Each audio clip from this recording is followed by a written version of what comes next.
जय हिंद दोस्तों। अगर आप लोग भी आरआरबी ग्रुप डी 2026 की तैयारी कर रहे हो और अभी तक आपने कुछ भी नहीं पढ़ा है दोस्तों, तो मैं आपके लिए लेके आऊं मॉडल पेपर नंबर 3, जिसमें हम जीके, विज्ञान, गणित और रीजनिंग के हूबहू क्वेश्चंस देखेंगे जो आपको 3 अगस्त के पेपर में देखने को मिलेंगे। कुछ इसी प्रकार का पेपर पैटर्न आएगा, पेपर आएगा आपके एग्जाम में। यहां से आपको बहुत सारे क्वेश्चन एग्जाम में देखने को मिलेंगे दोस्तों, तो वीडियो के लास्ट तक बने रहें। एक एक क्वेश्चन आपको सिलेक्शन की ओर लेके जाएगा। पहला क्वेश्चन आपकी स्क्रीन पर है। एक बार कमेंट करके ये बता दो कि आपका पेपर किस डेट में है और कहां पर है। एक बार सभी स्टूडेंट कमेंट करेंगे। विखंडन के दौरान कितनी संतति कोशिकाएं बनती हैं? बताएंगे इसका आंसर। बहुत बार ये क्वेश्चन पूछा गया है। इसका सही आंसर आएगा 2 कोशिकाएं बनती हैं। अगला क्वेश्चन, तरंग का आयाम बढ़ने पर निम्न में से किस में वृद्धि होती है? यह भी शानदार क्वेश्चन है। बताएंगे आप लोग। तो तरंग का आयाम बढ़ने पर वृद्धि होती है तरंग की ऊर्जा में। Option number D will be the right answer. आप लोग अपना स्कोर चेक करना कि आपने कितना स्कोर किया इस क्लास से, ठीक है। क्वेश्चन नंबर 3, एक पिता की आयु उसके पुत्र की आयु की 5 गुनी है। यदि उनकी आयु का योगफल 54 वर्ष है तो पुत्र की आयु कितनी होगी? देखो, पुत्र की आयु पूछ रहा है। पहले तो आप रेशियो देख लो। यहाँ पर है पिता को दोस्तों मैं किससे, फादर को मैं एफ से डिनोट कर रहा हूँ और पुत्र को मैं एस से डिनोट कर रहा हूँ, सन को, ठीक है। तो यहाँ पे कह रहा है वो पुत्र की आयु की 5 कितनी गुनी है? 5 गुनी है ना फादर की आयु। तो पुत्र की आयु x मान ली, तो इसकी आयु, पिताजी की आयु 5x हो जाएगी। अगर इनका योगफल होगा तो वो 6x होगा रेशियो में। लेकिन क्वेश्चन कह रहा है 54 है, तो ये इसका मान 54 दे रखा है। कितने गुना है मेरे भाई? 9 गुना है। कितने गुना है? 9 गुना। आपसे क्या पूछा? पुत्र की आयु, तो x को 9 से गुणा कर लो। Option number A will be the right answer. देखो, आज मैंने गणित की एक स्पेशल क्लास अपलोड करी है दोस्तों। जिस भी स्टूडेंट की गणित कमजोर है और गणित में अभी तक कुछ भी नहीं पढ़ा, अगर वो क्लास ले लेंगे ना तो आप 2 से 3 सेकंड में क्वेश्चन को उड़ाएंगे, यकीन मानिए। एक बार आप लेकर देखना वो क्लास। आज ही अपलोड किया, अभी थोड़ी देर पहले, 1 घंटे पहले। अर्धसूत्री विभाजन कहां पर होता है? बहुत ही इंपॉर्टेंट प्रश्न है। अर्धसूत्री विभाजन कहां पर होता है ये आपको मुझे बताना है कमेंट बॉक्स में। तो ये जो अर्धसूत्री विभाजन होता है वो जनन कोशिकाओं में होता है। Option number B. चलिए अगला क्वेश्चन देखते हैं। ये आ चुका अगला क्वेश्चन। नर युग्मक और मादा युग्मक के संलयन को क्या कहते हैं? शानदार क्वेश्चन है भाई। तो इसका सही जवाब हो जाएगा, इसके संलयन को निषेचन कहते हैं। ऑप्शन नंबर ए। अगला प्रश्न, कंबाला नामक पारंपरिक भैंस दौड़ किस राज्य से संबंधित है? शानदार प्रश्न है। तो ये संबंधित है मेरा, ये आपको याद रखना, कर्नाटका से। Option number A will be the right answer. अगला प्रश्न भी देख लेते हैं। क्वेश्चन नंबर 7 बताइए, भारत के संविधान की किस अनुसूची में भाषाओं का उल्लेख है? दोस्तों देखो, भाषाओं से रिलेटेड आपको दोस्तों ये अनुसूची याद रखनी। यहाँ पर कुछ इंपॉर्टेंट फैक्ट है जिन पर आपको ध्यान रखना है। तो देखो, सबसे पहले तो दोस्तों आपको ये पूछेगा कि मूल संविधान में कितनी भाषाएं थी। एक क्वेश्चन आपको हमेशा पूछता है दोस्तों, इसलिए ध्यान से सुन लेंगे, ठीक है। मूल संविधान में कितनी भाषाएं थी? किसी को पता है तो कमेंट बॉक्स के माध्यम से बता सकते हैं। तो मूल संविधान में मेरे भाई कितनी भाषाएं थी? 14 भाषा थी। लेकिन वर्तमान में कितनी मेरे भाई? वर्तमान में अब टोटल 22 भाषाएं हैं। कितनी है? टोटल 22 भाषाएं वर्तमान में। और इसका उल्लेख संविधान की 8वीं अनुसूची में है दोस्तों, ठीक है। अब यहाँ पर कुछ इंपॉर्टेंट आर्टिकल क्वेश्चन बता रहा हूँ, ध्यान से सुनेंगे दोस्तों आप लोग, ठीक है। तो नवीं अनुसूची में क्या है दोस्तों? भूमि सुधार है दोस्तों। ये आप पॉइंट नोट करेंगे, यहाँ से क्वेश्चन पूछेगा आपसे, भूमि सुधार। आपसे ये भी पूछेगा ये अनुसूची हमने किस संशोधन के तहत ऐड की संविधान में? कौन सा संशोधन हुआ था दोस्तों? तो याद रखेंगे, फर्स्ट संशोधन हुआ था 1951 का। फर्स्ट संशोधन हुआ था 1951 के तहत नवी अनुसूची को जोड़ा गया। वहीं अगर मैं बात करूं 10वीं अनुसूची, जो कि आप ध्यान रखेंगे दल बदल कानून से संबंधित है। किससे? दल बदल कानून। और हमने इसको किस संविधान संशोधन से ऐड किया दोस्तों? तो याद रखेंगे, यहाँ पर हुआ था 52वां संविधान संशोधन 1985 का। 52वां संशोधन हुआ था मेरे भाई 1985 का। उसी के तहत हमने 10वीं अनुसूची ऐड की थी कॉन्स्टिट्यूशन में, ठीक है। अब मेरा एक आपसे सवाल ये है, आप मुझे बताइए ये जो 7वीं अनुसूची है ये किससे रिलेटेड है? आप सभी भाई बहन से रिक्वेस्ट है, प्लीज आंसर करिएगा कमेंट बॉक्स में। अगला क्वेश्चन बताइएगा आप लोग। क्वेश्चन नंबर 8 आपके स्क्रीन पर है। देखो दोस्तों, अगर सिलेक्शन लेना है तो दोस्तों पूरी क्लास अटेंड करो दोस्तों। सारे क्वेश्चन इंपॉर्टेंट हैं, यहीं से आपको एग्जाम में क्वेश्चन हूबहू देखने को मिलने वाले। तो वीडियो के लास्ट तक बने रहना मेरे साथ, ठीक है। अंग्रेजी वर्णमाला में क्रम के आधार पर क्या आएगा दोस्तों? अगर आप देखेंगे दोस्तों, 23 से 25 हो गया भाई। कितना माइनस प्लस हुआ है भाई? 23 से 25 ग्रुप प्लस 2 हुआ है। फिर देखोगे यहाँ पर भी 26, यहाँ पर भी प्लस 2, यहाँ पर भी प्लस 2। तो अगला नंबर भी प्लस 2 ही आएगा। सी में सी आता 3, 3 पे 2 प्लस कर दो 5, और 5 पे आता ई। तो ऑप्शन नंबर सी आपको टिक कर लेना दोस्त, ई, ठीक है। कोई दिक्कत तो नहीं है। अगला क्वेश्चन ये वाला बताइए। देखो, प्रकाश की जो चाल निर्वात में कितनी होती है? बहुत बहुत इंपॉर्टेंट प्रश्न है, बहुत बहुत इंपॉर्टेंट है भाई। बताइए दोस्तों। तो ध्यान रखना हमेशा दोस्तों, जो प्रकाश है उसकी जो निर्वात में चाल होगी 3 मल्टीप्लाई 10 की घात 8, यानी 30 करोड़ के समथिंग, ठीक है, मीटर पर सेकंड में। देखो, कंफ्यूज होने के लिए किलोमीटर में भी देता है यूनिट, तो आपको कंफ्यूज नहीं होना है। क्वेश्चन नंबर 10, ओम का नियम किन दो भौतिक राशियों के बीच संबंध बताता है? शानदार प्रश्न है। ओम का नियम किन दो भौतिक राशियों के बीच संबंध बताता है? ये प्रश्न बहुत शानदार है। तो यहाँ पे आप लोग क्या आंसर टिक करोगे? यहाँ पर आएगा विभवांतर और धारा, option number B. Washing soda जो धोने का सोडा होता है दोस्तों, इसका रासायनिक सूत्र क्या है? देखो सूत्र से रिलेटेड क्वेश्चन फिक्स है आपके एग्जाम में आना, ठीक है, चाहे बेकिंग सोडा का पूछ ले। चलो आप मुझे बेकिंग सोडा का सूत्र बताइए कमेंट बॉक्स में सभी विद्यार्थी। यहाँ पर इस प्रश्न का आंसर होगा Na2CO3 10H2O। ये आपको ध्यान में रखना है। अगला क्वेश्चन, क्वेश्चन पढ़ेंगे पहले ध्यान से। वो कह रहा प्लस को आप गुणा में बदल दो, माइनस को आप भाग में बदल दो, गुणा को आप माइनस में बदल दो और भाग को आप प्लस में बदल दो। तो 8 लिखो, ऐसा कैसे? प्लस को आप गुणा में बदल दो, बदल दिया। माइनस को आप किस में? भाग में बदल दो, बदल दिया, ठीक है। और गुणा को आप किस में बदल दो? गुणा को आप माइनस में बदल दो, बदल दिया। अब इसको सॉल्व कर दो, कर देते हैं। तो ये कितना आएगा? पहले तो ये सॉल्व करो। ये आएगा 2 दूनी 4 और 8 दूनी 16। 16 माइनस 5 आपको पता होगा क्या होगा? 11 हो जाएगा। तो यहाँ पे ए वाला ऑप्शन आपको टिक कर लेना है, ठीक है। चलिए बढ़ते हैं हमारे अगले प्रश्न की तरफ। ये आ चुका है। देखो ये सवाल तो आप शानदार क्वेश्चन है भाई। देखेंगे दोस्तों, ए बी का भाई है। चलो भाई बना लेते हैं। सबसे पहले बी लिखा और बी का भाई कौन है? ये ए। ये मैंने ए भाई है तो प्लस से डिनोट कर देते क्योंकि इसका भाई है। आगे बढ़ते हैं। कह रहा है कि ए की माँ कौन है? सी है। अब ए की माँ कौन है? यहाँ पे सी है, इसकी माँ है दोस्तों। माँ है तो हम इसको माइनस से डिनोट कर देते। तो ये बी की भी तो माँ हुई भाई। ये दोनों ए और बी भाई बहन है, मतलब बहन तो नहीं कह सकते लेकिन ये भी नहीं कह सकते भाई है। इसमें पूछा है बहन ए बी का भाई है तो भाई है तो वह ठीक है। ये बहन भी हो सकती है, ठीक है, या भाई भी हो सकता है, ठीक है। तो हमें ये पता है ये दोनों इनकी संतान है, सी की संतान है, बी और ए है। आगे बढ़ते हैं। डी सी का पिता है। अब सी का पिता कौन है? डी है। जब ये सी का पिता है तो बी और ए इसके नाती हो जाएंगे। डी और ए इनके क्या हो जाएंगे? नाती हो जाएंगे, ठीक है, बी और ए, ठीक है। तो ये बी और ए डी को नाना कहेंगे, ठीक है। बी डी की नातिन है। अब डी की नातिन कौन है? बी है। डी की नातिन कौन है? बी है। अपन को बता दिया क्वेश्चन है नातिन बता दिया ना, तो जेंडर क्लियर हो चुका है कि ये बहन है, ठीक है। जेंडर क्लियर हो चुका है। आगे क्या कह रहा है? बी एफ से किस प्रकार संबंधित है? यदि एफ का पुत्र ए है। अब ए का पुत्र कौन है भाई? एफ आ चुका है। ये एफ, ये पुत्र है तो प्लस से डिनोट कर दिया। अब वो क्या कह रहा है? वो कह रहा है एफ क्या कहेगा बी को? एफ क्या कहेगा बी को? बुआ या चाची कहेगा, क्योंकि पिता की बहन है ना, तो बुआ हो जाएगा भाई, ऑप्शन नंबर ए। शानदार क्वेश्चन था भाई। अगला क्वेश्चन देख लेते हैं। ये प्रश्न बताइए, इंसुलिन हार्मोन का स्त्राव शरीर के किस अंग में होता है? ये भी बेहतरीन प्रश्न है। आप लोगों ने बना भी लिया होगा इतनी देर से। तो ऑप्शन नंबर बी अगर आप टिक कर रहे हो तो सही है, इंसुलिन, ठीक है। अब ये क्वेश्चन अपने आप में बेहतरीन क्वेश्चन है, ध्यान से पढ़ेंगे। कुचिपुड़ी आपसे पूछा, ये किस राज्य का क्लासिकल डांस है? बहुत इंपॉर्टेंट क्वेश्चन है, बहुत बार ये पूछा जाता है, ठीक है। तो आप ध्यान रखेंगे दोस्तों, ओडिशा का ओडिसी होगा। तो केरल के 2 क्लासिकल डांस ध्यान रखना है। एक तो आपको कथकली याद रखना है, एग्जाम में पूछता है बहुत बार, ठीक है, कथकली। और दूसरा आपको ध्यान रखना मोहिनी अट्टम। क्या ध्यान रखोगे? मोहिनी अट्टम।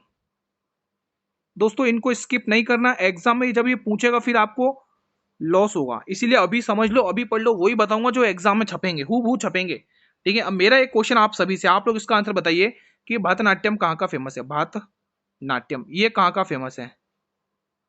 ये कहाँ का फेमस है? Please answer in the comment box. अगर आपको आता है तो प्लीज आंसर दीजिएगा। क्वेश्चन नंबर 16 का आंसर देंगे आप लोग। क्या कह रहा है क्वेश्चन? क्वेश्चन कह रहा है विश्व स्वास्थ्य संगठन की स्थापना कब हुई थी? ये भी शानदार क्वेश्चन है। तो विश्व स्वास्थ्य संगठन की स्थापना हुई थी 7 अप्रैल 1948 को। कब हुई थी मेरे भाई? 7 अप्रैल 1948 को इसकी स्थापना हुई थी। नेक्स्ट क्वेश्चन, प्रतिरोधकता की एसआई यूनिट क्या है? ये भी शानदार क्वेश्चन है दोस्तों। ये जो एसआई यूनिट वाले क्वेश्चन है ना, वो अच्छे से क्लियर कर लेना, एग्जाम में पूछे जाएंगे आप लोगों से, ठीक है। तो बताइए दोस्तों यहां पर क्या आंसर हो जाएगा इस प्रश्न के लिए? अगर आप देखो, पहले तो आप एम्पियर किसकी है दोस्तों? विद्युत धारा यानी इलेक्ट्रिक करंट। ये क्या है? विद्युत धारा। तो यहाँ पे ये विद्युत धारा हो जाएगी इलेक्ट्रिक करंट, ठीक है। ठीक है दोस्तों, यहाँ पे आपको बी वाला ऑप्शन टिक कर लेना है। ये बताइए, अवतल दर्पण के ध्रुव पर मुख्य फोकस के बीच की गई वस्तु का प्रतिबिंब कैसा होगा?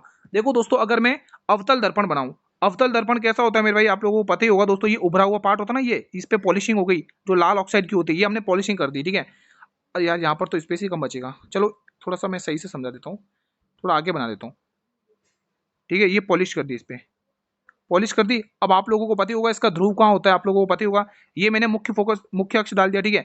ये जो बिंदु होता है ना दोस्तों, ये क्या होता है? ध्रुव होता है, पी से डिनोट करते हैं अपन, ठीक है। और ये होता है सेंटर ऑफ कर्वेचर, यानी सी से डिनोट करते हैं। ये किससे? सी से डिनोट करते हैं। यहाँ पर होता है दोस्तों फोकस, ठीक है। यहाँ पर फोकस। अब आपसे क्या पूछा क्वेश्चन ने? आपसे ये पूछा है कि पी और मुख्य फोकस के बीच एफ पर रखी गई वस्तु का प्रतिबिंब कैसा होगा? यहाँ पर जो अगर आप अनंत पर कोई रेखा खींचो तो इसका प्रतिबिंब कैसा होगा? तो ये हमेशा ध्यान रखना, आभासी, सीधा और अवधर्तित होगा दोस्तों। Option number B. अगला क्वेश्चन, क्वेश्चन नंबर 19, फ्लेमिंग के वाहत्तम हस्त नियम में तर्जनी क्या दर्शाती है? ये भी शानदार प्रश्न है भाई, बताएंगे यहाँ पर आंसर आएगा चुंबकीय क्षेत्र की दिशा।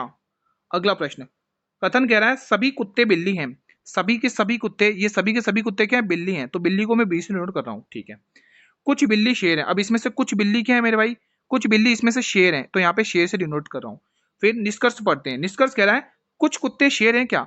कुत्ते यहाँ पर शेर, यहाँ कोई रिलेशन नहीं है, तो पहला वाला तो ऑप्शन गलत हो जाएगा भाई, ये तो नहीं होगा। कुछ शेर बिल्ली है क्या? कुछ शेर बिल्ली, हाँ ये बिल्कुल सही है, तो केवल बी निष्कर्ष कथन सही करता है, ऑप्शन नंबर बी। अगला प्रश्न, एक कक्षा में सोहन का स्थान ऊपर से 7वां और नीचे से 26वां है, तो कुल छात्र कितने, ये आपसे पूछा है। चलिए बताएंगे, यहाँ पर इंपोर्टेंट प्रश्न है ये। यहाँ पर आंसर क्या हो जाएगा? देखो दोस्तों, टोटल विद्यार्थी निकालते हो तो आपको क्या करना, 26 और 6 32 और 33 में से एक घटा लो, 32 आ जाएगा, ऑप्शन नंबर है। टोटल कैसे निकालते हो? टोटल निकालने का फॉर्मूला होता है राइट प्लस लेफ्ट माइनस 1। भले ये टॉप और बॉटम का होगा तो भी आप ऐसे ही करोगे। ये प्रश्न बताइए, दिल्ली सल्तनत के किस सुल्तान ने लौह एवं रक्त की नीति अपनाई थी मेरे भाई? दोस्तों लौह एवं रक्त की नीति तो आपको याद करना ही करना है, लेकिन ये बहुत क्रूर शासक था। इसी ने दोस्तों सिजदा एवं पापोस जैसी प्रथाएं भी चलाई थी कि मेरे दरबार में आओ सर झुका कर आओ, मेरे दरबार में आओ तो पाँव को चूमते हुए आओ, ऐसी प्रथाएं चलाई थी इसने, सिजदा और पापोस प्रथाएं। ठीक है मेरे भाई, तो ये प्रथाएं बहुत पूछी जाती हैं, तो इनको इग्नोर नहीं करना है। ये प्रथाएं बहुत पूछी जाती हैं दोस्तों, जो क्रूर शासक गयासुद्दीन बलबन ने चालू की थी दोस्तों, ठीक है। और लौह एवं रक्त की नीति के लिए प्रसिद्ध है, ब्लड एंड आयरन, ठीक है। Option B will be the right answer. अगला क्वेश्चन, क्वेश्चन नंबर 23 बताएंगे आप लोग, नियंत्रक एवं महालेखा परीक्षक की नियुक्ति कौन करता है? ये अपने आप में बहुत महत्वपूर्ण प्रश्न है भाई। चलिए बताइए, अब आपसे अगर मैं एक क्वेश्चन पूछ लूं, कैग का आर्टिकल कौन सा रहता है दोस्तों? नियंत्रक एवं महालेखा परीक्षक 148 आर्टिकल याद रखना है। अनुच्छेद 148 याद रखना है, एग्जाम में बहुत पूछ जाता है। अनुच्छेद 143 के तहत, 148 के तहत इसकी नियुक्ति किसके द्वारा की जाती है? तो आप कहोगे राष्ट्रपति के द्वारा। अगला प्रश्न, क्वेश्चन कह रहा है फ्लेमिंग के दाहिने हाथ के नियम का उपयोग किसकी दिशा ज्ञात करने के लिए किया जाता है? यह भी शानदार प्रश्न है भाई। चलिए बताइए इसका आंसर क्या होगा? तो यहां पर आप लोग क्या टिक करोगे? ऑप्शन नंबर सी, प्रेरित धारा की दिशा नापने के लिए उपयोग किया जाता है, ठीक है। अगला क्वेश्चन देखेंगे, क्वेश्चन नंबर 25 बताएंगे आप लोग, परमाणु त्रिज्या आवर्त सारणी में बाएं से दाएं जाने पर क्या हो जाती है? बढ़ती है या घटती है या समान रहती है? पहले बढ़ती है या घटती है? बताइए दोस्तों, शानदार प्रश्न है भाई। यहां पर सही जवाब ये हो जाएगा, ये घटती है दोस्तों, ध्यान रखना, ठीक है। ये प्रश्न बताइए, क्वेश्चन कह रहा है दी गई श्रृंखला में प्रश्नवाचक चिन्ह के स्थान पर क्या आएगा? देखो दोस्तों, नंबर सीरीज के क्वेश्चन आपको 2 से 3 देखने को मिलेंगे हर शिफ्ट में दोस्तों, ठीक है। तो आप इससे तो बच नहीं सकते। यहाँ पर अगर कुछ जब कुछ समझ में नहीं आया, आप डिफरेंस ले लो ना भाई, कोई दिक्कत नहीं। अगर हमें कुछ समझ में कोई दिक्कत है, हम डिफरेंस लेंगे। ये 14 का डिफरेंस आ रहा है, यहाँ पर 3 और ये 30 का डिफरेंस आ रहा है, ठीक है। और यहाँ पर देखोगे कितने का, +52 का डिफरेंस आ रहा है, और यहाँ पर +80 का डिफरेंस आ रहा है। अगर अभी भी बात नहीं बन रहा है तो कोई दिक्कत नहीं भाई, एक और डिफरेंस ले लो। यहाँ पर कितने का, +16 का गैप बन रहा है। यहाँ पर देख लो कितने का कितना, 22 का गैप बन रहा है, ओके। यहाँ पर गैप कितने का बन रहा है, प्लस कितने का बन रहा है, कितने का बन रहा है भाई, 8, 7 में से 5 2, 28 का गैप बन रहा है। तो अब यहाँ पर आपको ट्रिपल डिफरेंस ले लो, कोई दिक्कत नहीं, +6 देखने को मिल रहा है। यहाँ पर भी +6, अगला नंबर भी +6 होकर आएगा। 28 में +6 करोगे 34 आएगा, और 34 में आप जैसे 80 जोड़ोगे तो कितना है, 8 9 10 11 114 आएगा। अब 114 में आपको 180 जोड़ लेना है, इकाई अंक 4 आएगा जो एक ही ऑप्शन में, ठीक है। तो यहाँ पे आपको डी वाला ऑप्शन अच्छे से टिक कर लेना है। चलिए मेरे भाई, अगला क्वेश्चन आपके स्क्रीन पर है। यहाँ पर कुछ इंपोर्टेंट क्वेश्चन हम देखेंगे, ध्यान से सुनना है। कांग्रेस के किस अधिवेशन में मौलिक अधिकारों का प्रस्ताव पहली बार पारित किया गया था? चलिए बताइए। तो यहाँ पर हम कुछ इंपोर्टेंट क्वेश्चंस के बारे में देखेंगे, आप लोगों को ध्यान से सुनना है और ध्यान से देखना है दोस्तों, ठीक है। तो पहले आप ध्यान रखोगे लाहौर अधिवेशन, जिसमें पूर्ण स्वराज की मांग की थी। पहला क्वेश्चन कवर करो यहाँ से, यहाँ पर पूर्ण स्वराज की मांग हुई थी। अब गुरु ये तो आपने बता दिया, लेकिन इसकी अध्यक्षता किसने की थी ये पूछ लिया तो याद रखोगे पीटी नेहरू ने यहाँ की अध्यक्षता की थी, ठीक है। पंडित जवाहरलाल नेहरू ने यहाँ की अध्यक्षता की थी, ये आपको ध्यान में रखना है, ठीक है। अब यहाँ पर आपको आंसर पूछा गया क्या होगा, तो ये जो मौलिक अधिकार है मेरे भाई, मौलिक अधिकार आपको पता ही है, भाग 3 में संविधान के। और आपको ये भी पता होगा इसका जो अधिवेशन था दोस्तों वो कराची अधिवेशन में होता। अब आप पूछोगे सर कराची अधिवेशन की अध्यक्षता किसने की थी, तो याद रखोगे जिनको लौह पुरुष कहा जाता भारत का। जी हाँ दोस्तों, अब तो हिंट दे दिया, अब तो आंसर बता दो। वल्लभ भाई पटेल, सरदार वल्लभ भाई पटेल, सरदार वल्लभ भाई पटेल। ठीक है, तो ये आप ध्यान रखेंगे, एग्जाम के लिए बहुत महत्वपूर्ण चीज है दोस्तों। ठीक है, बढ़े अगले प्रश्न की तरफ। चलिए अगला क्वेश्चन आपकी स्क्रीन पर है, ये आंसर बताएंगे इसका। क्वेश्चन 28, अकबरनामा के किस भाग को आईने अकबरी कहा जाता है? बहुत बहुत इंपॉर्टेंट है। अब इस क्वेश्चन को टफ बनाने के लिए मैं आपसे ये पूछ लूं, आप तो बता दोगे कि इस भाग में, लेकिन उस भाग को किस भाषा में लिखा गया ये पूछ लूं तो ऐसे कठिन बनाया जा सकता क्वेश्चन। तो आप ध्यान रखोगे अकबर का जो आईने अकबरी है दोस्तों, इसका जो ये दोस्तों इसका उल्लेख तीसरे भाग में दोस्तों। अब तीसरे भाग को किस भाषा में लिखा गया, इसको कठिन बनाने के लिए क्वेश्चन ऐसा पूछेगा, तो याद रखिए कि फारसी भाषा में। कौन सी? फारसी भाषा में लिखा गया। ठीक है, तो ऐसे कठिन क्वेश्चन को बनाया जा सकता है और भी। फारसी भाषा, फारसी लैंग्वेज का यूज किया गया यहां पर। अगला क्वेश्चन देखेंगे, क्वेश्चन 29 बताइएगा आप लोग। पुष्प के केंद्र में अवस्थित मादा जनन अंग कौन सा है?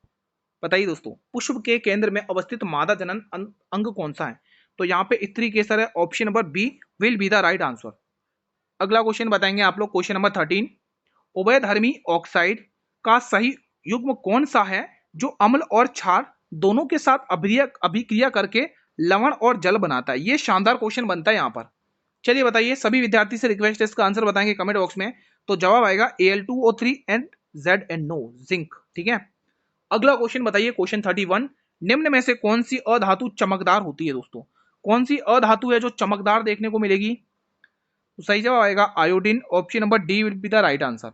दोस्तों ये एग्जाम में बहुत पूछा जाता है कि चमकदार वस्तु कौन सी है, आयोडीन। ये एक अपवाद है दोस्तों, ध्यान रखना। धातु धातु वाला चैप्टर पढ़ाना, वहां से क्वेश्चन है ये। मेटल और नॉन मेटल वाला चैप्टर है। ठीक है, पादपों में साइटोकाइनिन हार्मोन का मुख्य वर्ग क्या होता है? ऐसे क्वेश्चन पूछेंगे। ठीक है, मेन वर्ग क्या होता है, ऐसे इससे रिलेटेड क्वेश्चन पूछे जाते हैं आपके एग्जाम में। तो यहाँ पे आपको टिक करना है, कोशिका विभाजन को ये प्रेरित करने का काम होता है दोस्तों, उसका मेन वर्क। ये बताइए, संविधान के किस अनुच्छेद के तहत राष्ट्रपति अंतर्राज्यीय परिषद की स्थापना कर सकते हैं? यहाँ पर इंपोर्टेंट क्वेश्चन है, यहाँ पर इंपोर्टेंट क्वेश्चन है। उससे पहले 280 आर्टिकल ध्यान रखेंगे, ये किससे रिलेटेड है? ये वित्त आयोग से रिलेटेड है, फाइनेंशियल कमीशन, वित्त आयोग, वित्त आयोग। ठीक है, ये आप चीज ध्यान रखेंगे मेरे भाई, ये वित्त आयोग से रिलेटेड है। ठीक है, और 312 आर्टिकल आपसे मैं पूछ रहा हूँ दोस्तों, ये किससे रिलेटेड है? प्लीज मुझे कमेंट बॉक्स में बताइए। देखो जो भी मैं क्वेश्चंस आपको बीच में पूछता हूँ आंसर दीजिएगा कमेंट बॉक्स में। अगर आप लोग यहाँ पर बी वाला ऑप्शन टिक कर रहे हो तो बिल्कुल सही टिक कर रहे हो, आर्टिकल 263। ये बताइए, सल्तनत काल में दीवान ए मुक्त खैराज विभाग की स्थापना किसने की थी? ये शानदार प्रश्न है। चलिए बताइए, सल्तनत काल में दीवान ए मुक्त खैराज की विभाग की स्थापना किसने की थी? इसकी स्थापना की थी अलाउद्दीन खिलजी ने। यहाँ पर बी वाला ऑप्शन आपको टिक कर लेना है। ठीक है, इंपोर्टेंट क्वेश्चन है। मेरा एक क्वेश्चन है दोस्तों, चलो एक क्वेश्चन मैं आपको बता देता हूँ। ठीक है, एक क्वेश्चन मैं यहाँ पे बता रहा हूँ, बहुत इंपोर्टेंट है। दीवान ए कोही विभाग, दीवान ए कोही क्या है दोस्तों?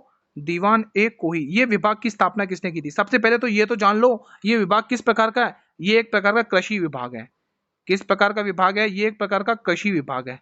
ऐसा क्वेश्चन भी पूछता है, बहुत इंपोर्टेंट क्वेश्चन बता रहा हूँ, इग्नोर मत करना, एग्जाम में पूछता है ये। ठीक है, अब आपसे पूछेगा क्वेश्चन की इसकी स्थापना किसने की थी, तो इसकी स्थापना की थी मोहम्मद बिन तुगलक ने, MBT। ठीक है दोस्तों, अगला प्रश्न देख लें। चलिए अगला क्वेश्चन, ये प्रश्न बताइए, जनवरी से जून 2020 के 2026 के बीच भारत का 100वां रामसर स्थल किसे घोषित किया गया? और 5 स्टार लगा लो, एग्जाम में पूछेगा, एग्जाम में पूछेगा मेरे भाई। तो यहाँ पे सुरहताल आपको टिक कर लेना है मेरे भाई, ऑप्शन नंबर ए। बाकी दोस्तों भारत की सबसे बड़ी खारे पानी की झील चिल्का झील कहां पर है? ओडिशा में दोस्तों, ओडिशा में। ठीक है दोस्तों, मीठे पानी की झील आपको पता ही है दोस्तों, ये मीठे पानी की झील है, और कहां पर है बताइए एक बार कमेंट करके। सांबर झील दोस्तों जयपुर में, आप सभी को पता ही होगा दोस्तों। ठीक है, ये मेरा कमेंट बॉक्स में आप बताएंगे कि जो वूलर झील है, जो भारत की सबसे मीठे पानी की झील है, ये कहां पर है, जल्दी से बताएंगे। अगला प्रश्न है आपकी स्क्रीन पर, क्वेश्चन 36, जून 2026 में 52वें G7 शिखर सम्मेलन का आयोजन किस देश में किया गया? बेहतरीन और इंपोर्टेंट क्वेश्चन है भाई, बेहतरीन और इंपोर्टेंट क्वेश्चन है। तो इसका आयोजन गुरुजी फ्रांस में किया गया, option number B will be the right answer.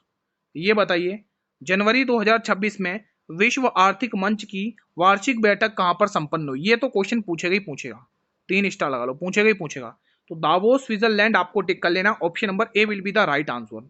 ये बताइए मई 2026 में 48वें आसियान शिखर सम्मेलन की अध्यक्षता किसने की है? शानदार और महत्वपूर्ण प्रश्न, ये एक बार फिर से आपके स्क्रीन पर है। तो यहां पर मेरे भाई आपको टिक कर लेना है Philippines, option number B will be the right answer. ये बताएंगे क्वेश्चन नंबर 39, अंग्रेजी वर्णमाला क्रम के आधार पर दी गई श्रृंखला में प्रश्न चिन्ह के स्थान पर क्या आएगा? तो लगाइए लॉजिक, क्या आंसर हो सकता है इस प्रश्न के लिए? 13 से 16 प्लस 3, 16 से 19, 19 से 22, 22 से 3, 25, 25 पे आता है वाई। यानी दो ऑप्शन बचे अपने लिए दो ऑप्शन बचे हुए। 5 और 3 8, 3 11, 11 3 14, 14 3 17, option number A will be the right answer. ठीक है, तो आप ऐसे इस क्वेश्चन को कर सकते हैं। प्रश्न नंबर 40 बताइएगा, यदि किसी पौधे के फ्लोएम वाहिकाओं को अवरुद्ध कर दिया जाए तो सबसे पहले क्या होगा? शानदार प्रश्न है भाई, सबसे पहले क्या होगा ये आपसे पूछा है। तो सही जवाब क्या होगा? इसका सही जवाब हो जाएगा सबसे पहले जड़ों को भोजन नहीं मिलेगा दोस्तों। ठीक है, अगला प्रश्न देखिएगा, निषेचन के बाद बीजांड किसमें विकसित होता है? निषेचन के बाद बीजांड किसमें विकसित होता है यह आपको बताना है, महत्वपूर्ण प्रश्न है। तो याद रखेंगे मेरे भाई, ये बीज में विकसित होता है, option number B will be the right answer. ये प्रश्न बताइए, पारिस्थितिकी तंत्र के अजैविक घटक घटक का उदाहरण है दोस्तों, कौन सा उदाहरण है इसमें से बताइए? शानदार प्रश्न है। तो यहाँ पे तापमान आपको टिक कर लेना, option number C. Question number 43, जून 2026 में नीति आयोग की 11वीं शासी परिषद की बैठक की अध्यक्षता कहां पर हुई है? शानदार क्वेश्चन है, इंपॉर्टेंट भी प्रश्न है, बताइए दोस्तों। इसका सही आंसर हो जाएगा नरेंद्र, रुको रुको, किसने की है दोस्तों? तो इसको आपको टिक करना है, पीएम मोदी जी ने। ठीक है, अगला प्रश्न, मई 2026 में क्वाड नेताओं का शिखर सम्मेलन कहां पर आयोजित किया गया? मई 2026 में क्वाड नेताओं का शिखर सम्मेलन कहां पर आयोजित किया गया? तो सही जवाब आएगा Tokyo, option number A will be the right answer. ये बताइए, फरवरी 2026 में G20 वित्त मंत्रियों और केंद्रीय बैठक बैंक गवर्नर की बैठक कहां पर हुई है? ये भी शानदार है। यहाँ पर आंसर क्या होगा? देखो करंट अफेयर के क्वेश्चन भर भर के आएंगे, ध्यान रखना, हल्के में नहीं लेने हैं। तो रियो डी जेनेरियो ब्राजील आपको टिक कर लेना है। ये प्रश्न बताइए, जनवरी 2026 में प्रधानमंत्री मोदी ने किस स्थान पर देश की पहले वंदे भारत स्लीपर ट्रेन का अनावरण किया है? बताएंगे आप लोग, अगर आपको पता है तो आप टिक करेंगे यहाँ पर नई दिल्ली और मुंबई। क्या आप लोग भी ये टिक कर रहे हो, नई दिल्ली और मुंबई? ठीक है, बढ़े अगले प्रश्न की तरफ। अगला क्वेश्चन आपके स्क्रीन पर है। ठीक है, क्या ये मैंने जो टिक किया सही है? नहीं भाई, सही तो नहीं है, ऑप्शन ए होगा दोस्तों। वही मैं कहूँ, मुझे कोई डाउट लग रहा है इसमें। तो यहाँ पे आपको गुवाहाटी और हावड़ा टिक करना है दोस्तों। ठीक है, चलिए ये प्रश्न अगला, 23वां फीफा विश्व कप 2026 किन देशों द्वारा संयुक्त रूप से आयोजित किया जा रहा है? शानदार प्रश्न है भाई, इंपोर्टेंट प्रश्न है, एग्जाम में पूछेगा आपसे। बताइए दोस्तों, इसलिए 3 स्टार लगा लो इस पे। इसका सही आंसर है कनाडा, मैक्सिको और अमेरिका, यानी कि बी वाला ऑप्शन। अगला प्रश्न, आईपीएल इतिहास में 4000 रन बनाने वाले सबसे युवा भारतीय खिलाड़ी कौन बन गए हैं? ये महत्वपूर्ण क्वेश्चन बनता है, बताइए दोस्तों, यहां से क्वेश्चन आना फिक्स है। ठीक है, देखो आईपीएल 2026 का अच्छे से रट लो, एग्जाम में पूछेगा ही पूछेगा, ध्यान रखना। सी वाला ऑप्शन शुभमन गिल, अगर आप टिक करो तो सही है। एक बार कमेंट करके ये भी तो बता दो, शुभमन गिल आईपीएल में किस टीम से खेलते हैं? अगर आपको, यशस्वी जायसवाल किस टीम से खेलते हैं, तिलक वर्मा किस टीम से खेलते हैं, ऋषभ पंत किस टीम से खेलते हैं? अगर आपको अच्छी सी नॉलेज है दोस्तों तो आप ये जल्दी से आंसर बता देंगे। ठीक है, फिलहाल हमारे इस प्रश्न का जो आंसर है वो रेड पेन से मैंने टिक कर दिया है, शुभमन गिल। चलिए क्वेश्चन 49 बताइए, जून 2026 में घोषित आईसीसी महिला टी20 रैंकिंग में किस भारतीय खिलाड़ी ने शीर्ष स्थान हासिल किया है? बहुत ही महत्वपूर्ण है भाई, बहुत ही महत्वपूर्ण। ये प्रश्न आपके एक बार फिर से स्क्रीन पर है, बताइए दोस्तों, नाम क्या है दोस्तों? हिंट दूं? चलो, वो आरसीबी की कैप्टन है, बता दीजिए। अब तो आपने टिक कर दिया होगा, हिंट मिलते ही आप टूट पड़ते हो आंसर पर।